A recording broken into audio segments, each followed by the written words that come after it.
ఆది శ్రీనివాస్ గారు. అధ్యక్ష, నాకు మాట్లాడే అవకాశం ఇచ్చినందుకు ముందుగా మీకు ధన్యవాదాలు తెలియజేస్తూ, ఈరోజు చారిత్రాత్మకమైనటువంటి రోజు ఓ సుదినంగా కూడా భావిస్తూ ఉన్నాం. ఎస్సీ, ఎస్టీ, బీసీ, మైనార్టీ పేద వర్గాలకు సంబంధించినటువంటి చిరకాలంగా ఎదురు చూస్తున్నటువంటి మరి కులగణనకు సంబంధించిన అంశమే కానీ, మాదిగ దండోరకు సంబంధించి ఉద్యమ ఫలితం కానీ,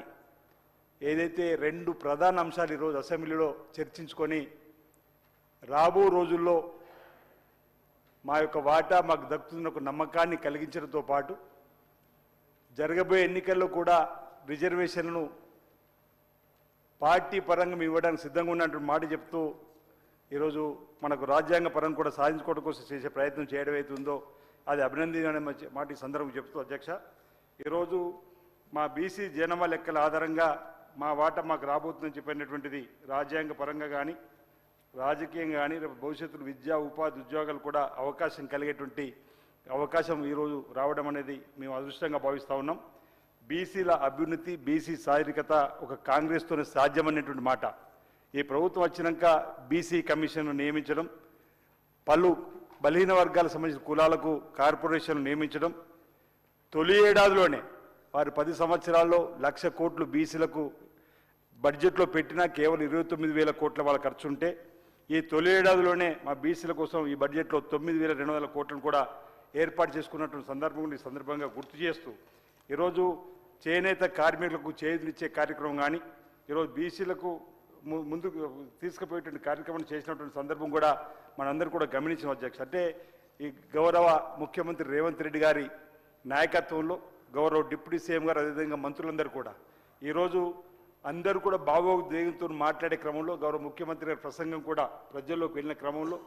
పెద్దలు దామోదర్ రాజనరసింహ గారు అదేవిధంగా బలహీన వర్గాలకు సంబంధించినటువంటి బీసీ సాధికారత కమిషనర్ ఉత్తమ్ కుమార్ రెడ్డి గారు మాట్లాడిన మాటలు ప్రజల గుండెల్లోకి తాకినాయి, అధ్యక్ష. అంటే కడుపులో నుంచి వచ్చినటువంటివి ప్రజల్లోకి వెళ్ళినటువంటి సందర్భంగా గుర్తు చేస్తూ వారికి కూడా మా తరఫున అభినందనలు అందజేస్తూ, ఒక్క క్లారిఫికేషన్, అధ్యక్ష, మీకు నేను మన కేటీఆర్ గారు మాట్లాడుతూ గౌరవ సభ్యుడు శాసనసభ్యులు ఒక మాట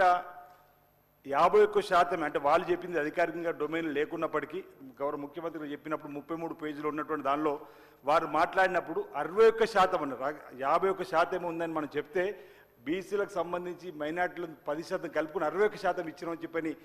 వారు మాట్లాడింది రికార్డులు సరిచేయాలని చెప్పని ఈ సందర్భం కోరుతున్న, అధ్యక్ష. వాళ్ళు ఆ రోజు ఇచ్చిన దానిలో కూడా 51% ఉంది. ఈ రోజు లెక్కలలో 56% రావడం ఇది మన చిత్తశుద్ధికి నిదర్శనంగా, ఈ ప్రభుత్వం యొక్క ఆలోచన విధానం నిదర్శనంగా నేను చెప్పే ప్రయత్నం చేస్తున్నమాట ఈ సందర్భం చెప్తూ, ఈరోజు ఈ రెండు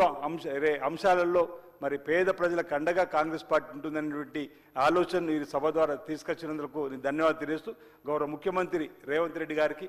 అదేవిధంగా గౌరవ మంత్రులందరికీ ఉప ముఖ్యమంత్రి గారికి కూడా మేము మా జాతుల పక్షాన మా బలహీన వర్గాల పక్షాన ఈ సందర్భంగా ధన్యవాదాలు తెలియజేస్తా ఉన్నాం. ఎవరి ఇస్తాయంతో తేలాలి, వారికి అంత న్యాయం జరగాలని చెప్పని మా రాహుల్ గాంధీ గారు ఏదైతే అగ్రనేత లోక్సభలో ప్రతిపక్ష నేత వారు ఇచ్చినటువంటి మాటకు అనుగుణంగా మనం పోవడం, వారి ఆలోచన కూడా మీ ఈ సందర్భంగా అభినందన అందజేస్తున్నాం, అధ్యక్ష. ఈ అవకాశం ఇచ్చినందుకు మీకు ప్రత్యేక ధన్యవాదాలు తెలియజేస్తున్నాను, అధ్యక్ష.